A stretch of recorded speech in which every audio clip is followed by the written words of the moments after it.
देश के सभी बहुजन संतों महापुरुषों को नमन करते हुए सम्मानित साथियों और इस देश की बहुजनों की नायक बब्बर शेरनी आदरणीय बहन कुमारी मायावती जी को अपना आदर्श मानते हुए और यहाँ पर उपस्थित सहारनपुर मंडल में मंच पर सभी हमारे जिला प्रभारी जी, जिला अध्यक्ष जी, मंडल कोऑर्डिनेटर, विधानसभा अध्यक्ष, एक ही लाइन में सभी बहुजन समाज पार्टी के पदाधिकारी एवं कार्यकर्ताओं का हृदय से बहुत बहुत सम्मान करते हुए और हमारे जिला अध्यक्ष भाई संजीव गौतम जी, जिला प्रभारी जी, मंडल अध्यक्ष जी और तमाम कार्यकर्ताओं के पदाधिकारी, सम्मानित साथियों, इस देश की तकदीर लिखने वाले, इस देश को आइन देने वाले, इस देश में सभी जाति धर्म पंथ के लोगों को एक सूत्र में पिरोने वाले परम पूजनीय बाबा साहब डॉक्टर अम्बेडकर और जो लोग आज देश की बड़ी बड़ी राजनीतिक कुर्सियों पर बैठे हैं, ये उन्हीं की देन है, परम पूजनीय बाबा साहब डॉक्टर अम्बेडकर की। और जो इस देश के बड़े नेता सत्ता के नशे में आकर देश के एक ऐसे नायक, ऐसे महानायक संविधान निर्माता पर टिप्पणी कर देते हैं, लेकिन उनको ये नहीं मालूम है कि पूरा देश ही नहीं, पूरा विश्व परम पूजनीय बाबा साहब डॉक्टर भीमराव अम्बेडकर में आस्था रखता है, क्योंकि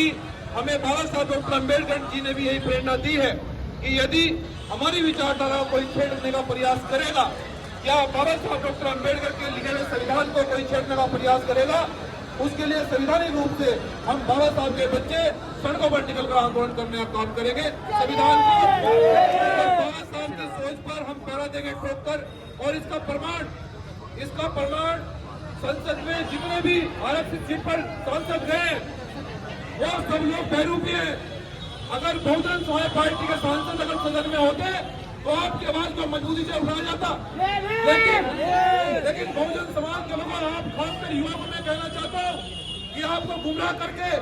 आज हमारा एक भी सदन में सदस्य नहीं है, इसलिए उन लोगों की हिम्मत इसलिए ये हो रही है, कभी वो संविधान का अपमान कर जाते हैं, कभी बाबा साहब डॉक्टर अम्बेडकर का अपमान कर जाते हैं। इसलिए आदरणीय बहन कुमारी मायावती जी ने यह निर्णय लिया है कि हम अगर हमारी सरकार अगर सदन में नहीं है तो हमारे रहबर माननीय साहब काशीराम जी ने मुझे बताया था कि अगर तुम्हारी सरकार सदन में न हो तो अपनी सरकार रोड पर रखना, इसलिए हम अपनी सरकार आज रोड पर।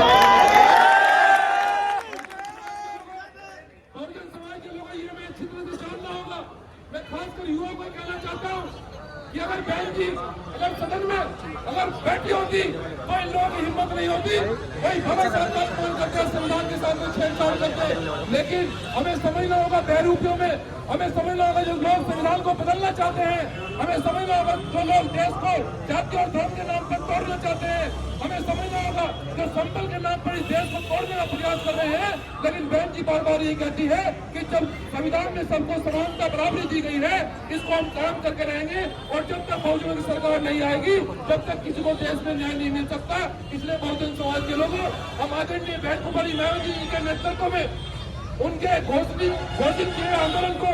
भीम आर्मी जैविक संगठन का एक कार्यकर्ता मंजीत सिंह नोटियाल और तमाम भीम आर्मी जैविक संगठन के पदाधिकारी और कार्यकर्ता आज ये संकल्प ले रहे हैं कि उनके आंदोलन को हमेशा से आगे बढ़ाया है। और मैं अपने बहुजन समाज पार्टी के नेताओं से अनुरोध करता हूँ, क्योंकि हमारा काम जो हम कहते हैं करते हैं, आप सब लोग जानते हैं कि बहुजन समाज पार्टी के नेताओं के सम्मान में उनका भाई मरते दम तक कोई कमी आने देगा। आपको तो केवल इशारा करना है, ये युवा आपके बताए हुए रास्तों पर चलने के लिए तैयार है। और मैं फिर से अपनी बात को अंतिम रूप देते हुए कहना चाहता हूँ, जब कोई आंदोलन की घोषणा आदरणीय बहन कुमारी मायावती जी करेगी, जिस आंदोलन की घोषणा बहन जी करेगी, एक कार्यकर्ता बसपा का और भीम आर्मी जैन संगठन का एक कार्यकर्ता उस आंदोलन को मजबूती से आगे बढ़ाने का काम करेगा। जय भीम, जय संविधान, जय भीम आर्मी।